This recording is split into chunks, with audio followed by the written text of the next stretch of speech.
یہ جو تصویریں عام طور پہ آویزاں گھروں میں لوگ کرتے ہیں، یہ خاص عجیب و غریب رضی اللہ تعالیٰ عنہ کا نام بھی اس میں لیتے ہیں، بالکل داتا صاحب کا نام بھی ہوتا ہے، سلطان باہو رحمۃ اللہ علیہ کا بھی، اور بھی بہت سارے اولیاء کرام کا، اور اس میں پھر اپنے تصورات سے بہت سارا کچھ کر لیتے ہیں، یعنی کسی کوئی ولی ہوا میں اڑ رہا ہوتا ہے، کوئی شیر پہ بیٹھا ہوتا ہے، کسی کے دائیں سانپ پھر رہے ہوتے ہیں، تو یہ ان کا تصوراتی اور تخیلاتی ان کی چیزیں ہوتی ہیں۔ کسی بزرگ کی تصویر یوں تعظیم کے طور پہ گھر میں لگانا یا اپنی دکان میں لگانا، یا بعض میں نے ٹھیلوں کے اوپر دیکھا ہے کہ لوگ اپنے ٹھیلے میں کاروبار کی برکت کے لیے لگا دیتے ہیں، بالکل یہ تمام تر حرام حرام حرام اور شدید ترین حرام۔ اللہ یہ اس قدر سنگین حرام ہے کہ اس کے اوپر نبی پاک صلی اللہ علیہ وآلہ وسلم کی سری احادیث طیبہ موجود ہیں کہ نبی پاک علیہ الصلوۃ والسلام نے جس قدر تصویروں کے، یعنی تصویروں پر تو مطلق نہیں سختی جی، لیکن ان تصویروں کے اندر بھی جس کی جو بطور خاص بزرگوں کی تصویریں ہیں،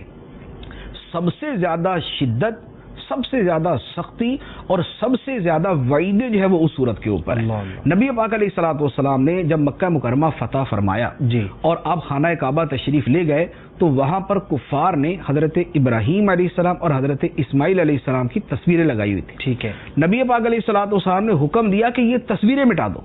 ابراہیم و اسماعیل علیہ الصلوۃ والسلام اللہ کے برگزیدہ نبی، اس قدر مقدس ہستیاں، لیکن سرکار نے فرمایا مٹاؤ۔ صحابہ کرام نے مٹایا، سرکار تشریف لے گئے، دوبارہ جا کے دیکھا تو تھوڑا تھوڑا نشان باقی تھا۔ نبی پاک علیہ الصلوۃ والسلام نے خود کپڑا مبارک اپنے دستے مبارک میں لیا اور خود اس کو رگڑ رگڑ کے مٹا کے اس کے تمام اثرات کو ختم کر دیا۔ تو جب حضرت ابراہیم علیہ الصلوۃ والسلام کی تصویر لگانا جائز نہیں، حضرت اسماعیل علیہ السلام کی تصویر لگانا جائز نہیں، تو پھر کسی اور کی تصویر لگانا کس طرح جائز ہو سکتا ہے؟ اعلی حضرت علیہ الرحمہ نے فرمایا کہ اس صورت کی حرمت کہ اللہ کے نیک بندوں کی تصویریں یوں آویزہ کی جائیں، اس کی حرمت ضروریات دین میں سے ہے، یعنی یہ اس مرتبے کی حرام اور شدید اور سنگین چیز ہے کہ اس کا جو انکار کرے وہ مسلمان نہیں۔ تو لہذا بزرگوں کی تصویر لگانے سے انتہا درجے کا اجتناب کیا جائے۔